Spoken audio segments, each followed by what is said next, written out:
Hello everyone, and welcome to my channel General Hospital today.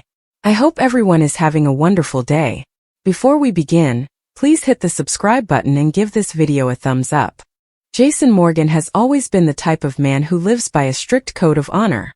Loyalty, family, and protecting those he loves have always come before anything else, even his own well-being. For decades, Port Charles has watched Jason sacrifice, bleed, and nearly die countless times to shield the people closest to him. When it comes to his children, there is nothing he won't do, and that has often placed him in impossible positions where his choices carry devastating consequences. That kind of impossible dilemma seems to be striking again, and this time it could tear apart one of the most fragile yet powerful connections he has built in recent years, with Britt Westbourne. Jason being forced to attack Britt in order to save his daughter is the kind of gut-wrenching, dangerous twist that shocks even in a soap opera world filled with endless betrayals, secrets, and broken hearts. The relationship between Jason and Britt has always been complicated. On the surface, they are two people from very different worlds. Jason is the strong, silent enforcer with a hardened exterior, and a life steeped in mob wars, betrayals, and violence.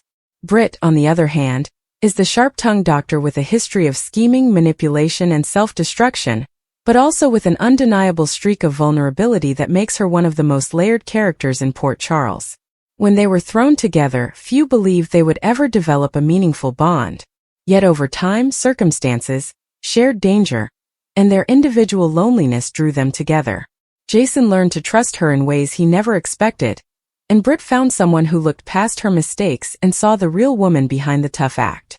Their chemistry was undeniable, and for a time they offered each other something close to peace.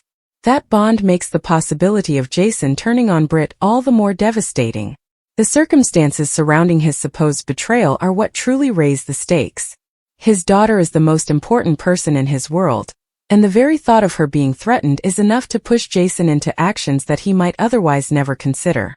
Whoever is behind this sinister setup clearly knows Jason's weaknesses well. Targeting his child is the ultimate way to ensure his compliance. It is not about loyalty to the mob, nor about money, nor even about his personal safety. This is about the most primal instinct a man like Jason possesses, the need to protect his family at all costs. The chilling thought that the only way to save his daughter is to harm Britt places him in an almost Shakespearean conflict, where no choice leaves him without scars. The tension rises as Jason struggles with the very idea of raising his hand against Britt. For a man who has spent much of his life wielding violence as a weapon and a shield, it is not the act itself that gives him pause, it is the target. He has fought enemies, rivals, and criminals without hesitation, but Britt is not an enemy. She is someone he cares for deeply, someone he once risked everything to keep safe. To turn that violence against her is like tearing out a piece of his soul. The internal war within Jason becomes almost unbearable as he wrestles with whether he can live with himself afterward, even if it means saving his daughter's life. The guilt that would follow is enough to haunt him forever, but Jason has never been the kind of man who puts his own conscience ahead of his loved one's survival. Britt herself is no stranger to betrayal or manipulation. If Jason were to attack her under duress, it would not be the first time she has been blindsided by someone she trusted. Yet what makes this situation particularly cruel is the trust she placed in Jason above all others. She allowed herself to open up to him in ways she rarely does.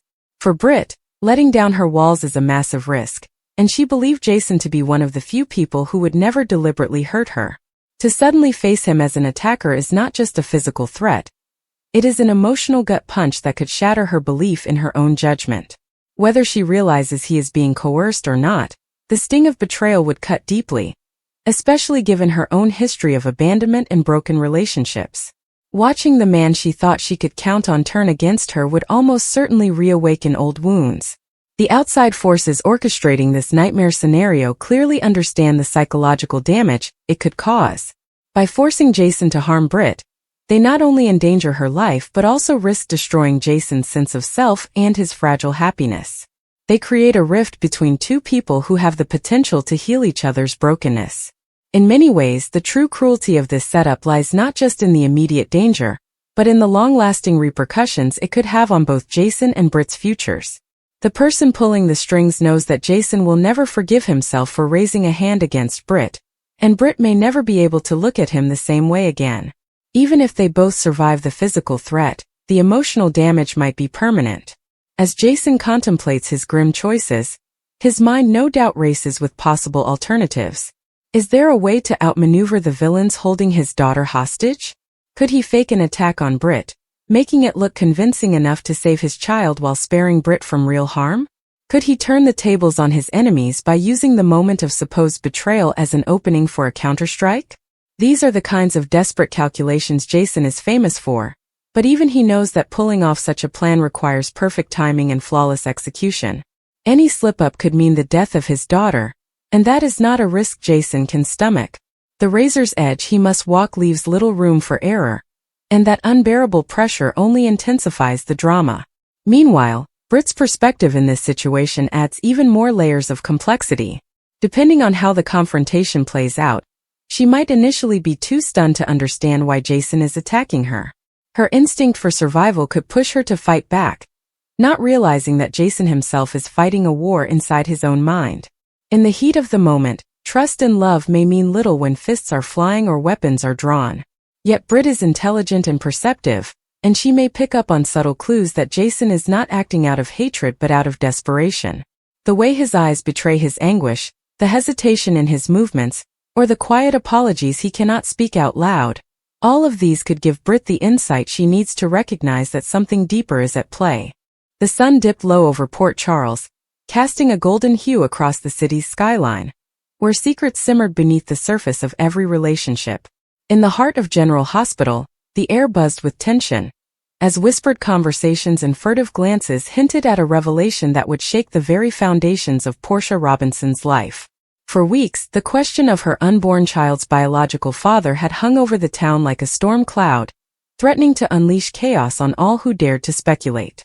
Now the truth was about to come crashing down, and no one, not Portia, not Curtis Ashford, not even the enigmatic figure lurking in the shadows, would emerge unscathed. Portia stood in her office at General Hospital, her hands trembling as she clutched a manila envelope. The test results inside held the key to a mystery that had haunted her for months.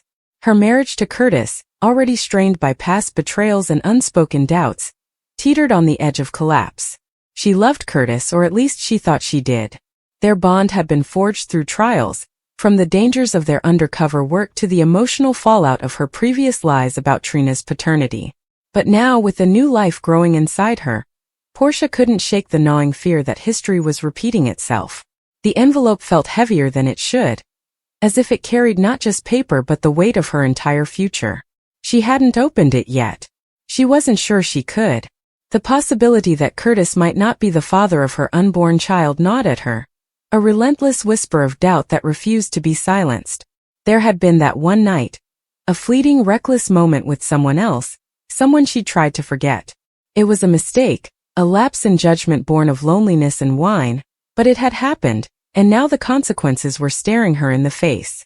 Across town, Curtis sat at the bar of the Metro Court, nursing a whiskey he barely touched. His mind was elsewhere, tangled in a web of suspicion and hurt.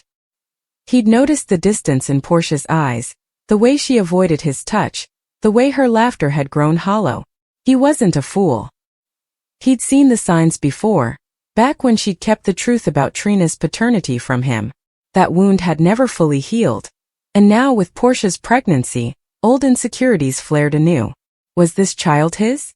Or was there another secret she was keeping? Another betrayal waiting to tear them apart? The bar was quieter than usual, the hum of conversation barely audible over the soft jazz playing in the background. Curtis glanced at his phone, hoping for a message from Portia, something to reassure him that everything was fine. But there was nothing, just silence. He took a sip of his drink, the burn of the whiskey doing little to dull the ache in his chest. He didn't want to believe Portia would deceive him again, but doubt was a powerful thing, and it had taken root in his heart. Meanwhile, at General Hospital, Trina Robinson paced the hallway outside her mother's office. She'd overheard enough to know something was wrong, terribly wrong. Her mother had always been a pillar of strength, but lately Portia seemed fragile, as if one wrong move could shatter her entirely. Trina didn't know the details, but she knew her mother was hiding something. The way Portia avoided eye contact, The way her voice trembled when she spoke about the baby. It all pointed to a truth Trina wasn't sure she wanted to face. "Mom, what's going on?" Trina had asked the day before, her tone sharp with worry. Portia had brushed it off, claiming it was just pregnancy hormones, but Trina wasn't buying it. She'd grown up in the shadow of her mother's secrets, and she recognized the signs. Whatever was in that envelope, it was big and it was going to change everything. As Trina lingered outside the office, the door swung open and Portia emerged, her face pale and her eyes red-rimmed. The envelope was still in her hand, unopened. "Trina," Portia said, her voice barely above a whisper. "What are you doing here?" "I could ask you the same thing," Trina replied, crossing her arms. "You've been acting weird for weeks, Mom. What's in that envelope? Is it about the baby?" Portia's breath caught in her throat. She wanted to tell Trina everything, to unburden herself of the fear and guilt that had been eating her alive. But how could she? How could she admit to her daughter that she'd made a mistake, that the man Trina called Dad might not be the father of her unborn sibling? The shame was too much and the words wouldn't come. "It's nothing," Portia lied, forcing a smile that didn't reach her eyes. "Just some test results. Routine stuff." Trina's eyes narrowed. "You're a terrible liar, Mom. You always have been." Before Portia could respond, her phone buzzed in her pocket. She pulled it out, her heart sinking when she saw the name on the screen. Jordan Ashford. Curtis's ex-wife had a knack for showing up at the worst possible moments, and Portia had a sinking feeling that this call was no coincidence. She hesitated, then answered. "Portia, we need to talk," Jordan said, her voice clipped and urgent. "It's about Curtis. And the baby." Portia's blood ran cold. "What about them?" she asked, her voice barely steady. "Not over the phone," Jordan said. "Meet me at the Metro Court in 20 minutes. Portia ended the call, her mind racing. Jordan knew something big. Had Curtis confided in her? Had he somehow found out about the night Portia was trying so hard to forget? The thought made her stomach churn. She glanced at Trina, who was watching her with a mixture of concern and suspicion.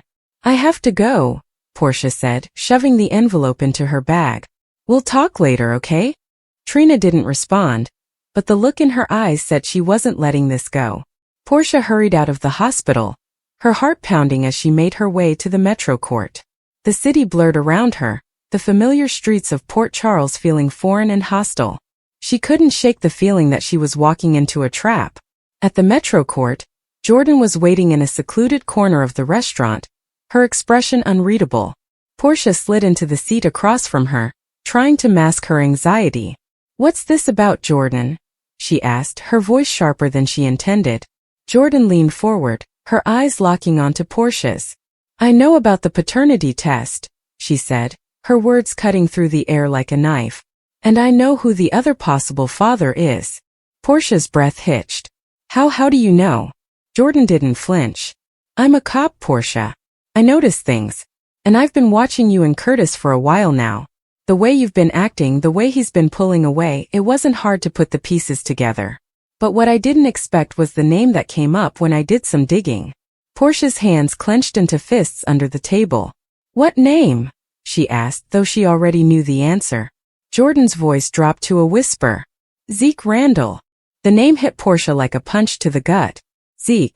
Her ex-lover, the man she'd turned to in a moment of weakness, the man she'd sworn to forget. It had been one night, one stupid, reckless night, but it had been enough to unravel everything she'd built with Curtis. And now Jordan knew. If Jordan knew, it was only a matter of time before Curtis found out, too. "How did you?" Portia started, but Jordan cut her off. "I have my sources," she said. "But that's not the point. The point is, you need to tell Curtis the truth before he hears it from someone else. He deserves that much." Portia's eyes filled with tears. "I can't," she whispered. "It'll destroy him. It'll destroy us." Jordan's expression softened, but only slightly. "Maybe it will. But keeping this secret will destroy you both even faster." Across the restaurant, Curtis watched the exchange from the bar, his heart sinking. He couldn't hear what Portia and Jordan were saying, but he didn't need to. The look on Portia's face, guilt, fear, desperation, told him everything he needed to know. He stood, his jaw tight, and made his way toward their table. "Curtis," Portia gasped when she saw him approaching. "What are you doing here?" "I could ask you the same thing," he said, his voice low and dangerous. "What's going on, Portia? And don't lie to me this time." Portia's mouth opened, but no words came out. She looked to Jordan, hoping for some kind of reprieve, but Jordan's face was impassive.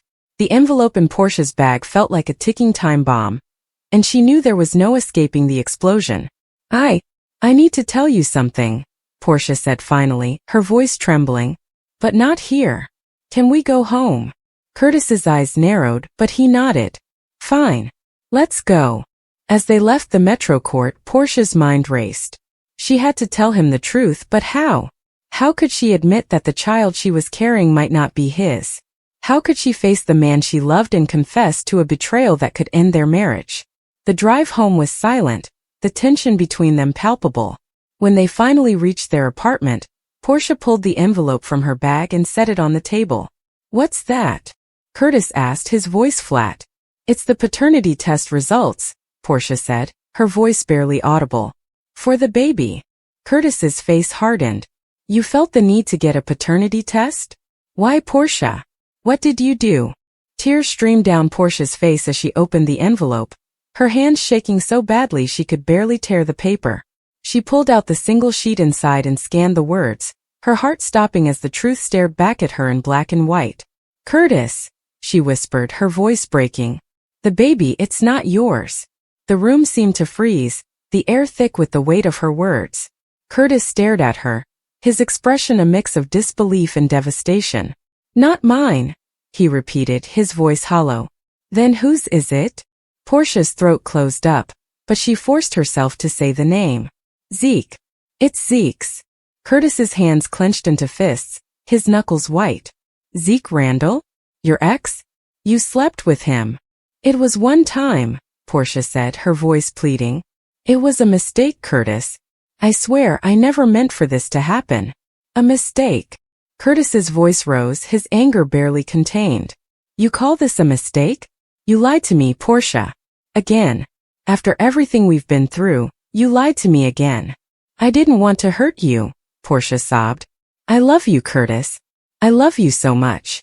"Love." Curtis spat the word like it was poison. "This isn't love, Portia. This is betrayal." He turned and stormed out of the apartment, slamming the door behind him. Portia sank to the floor, the paternity test results slipping from her hand. The life she'd fought so hard to build was crumbling around her, and there was no one to blame but herself. Back at General Hospital, Trina sat in the break room, her mind racing. She'd followed her mother to the Metro Court, staying out of sight, and she'd seen the confrontation with Curtis. She didn't know the details, but she knew enough to understand that her family was falling apart. She pulled out her phone and dialed Spencer Cassadine, her voice trembling as she spoke. "Spencer, I need you," she said. "Something's wrong with my mom and Curtis. I think it's about the baby." Spencer's voice was calm but firm.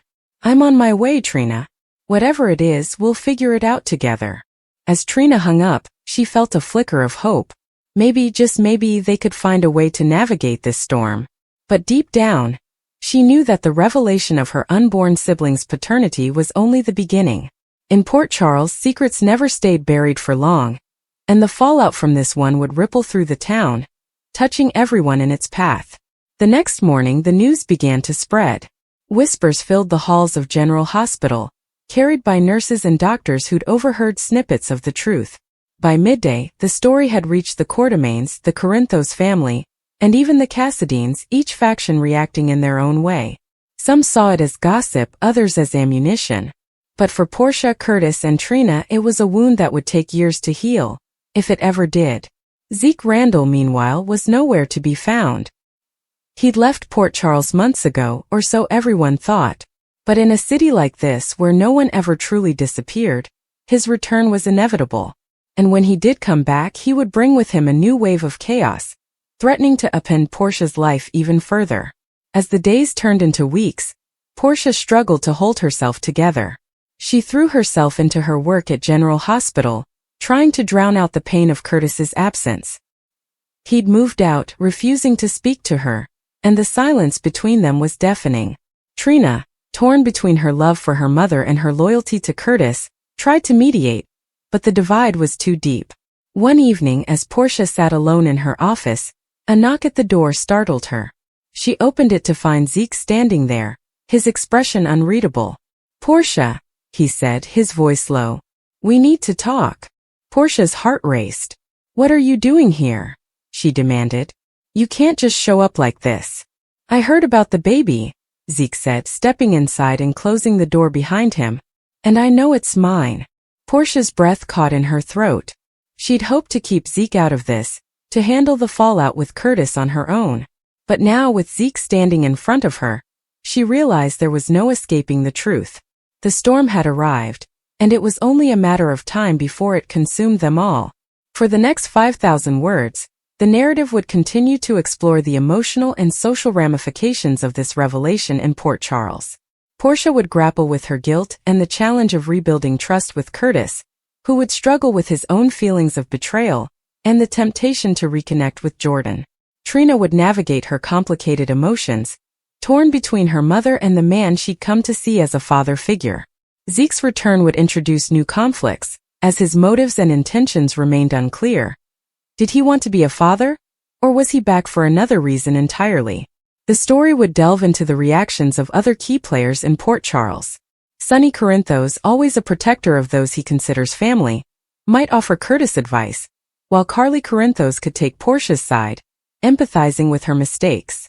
The Quartermaines would likely use the scandal to their advantage, stirring up drama for their own gain, while the Cassadines would watch from the sidelines, waiting for an opportunity to exploit the situation.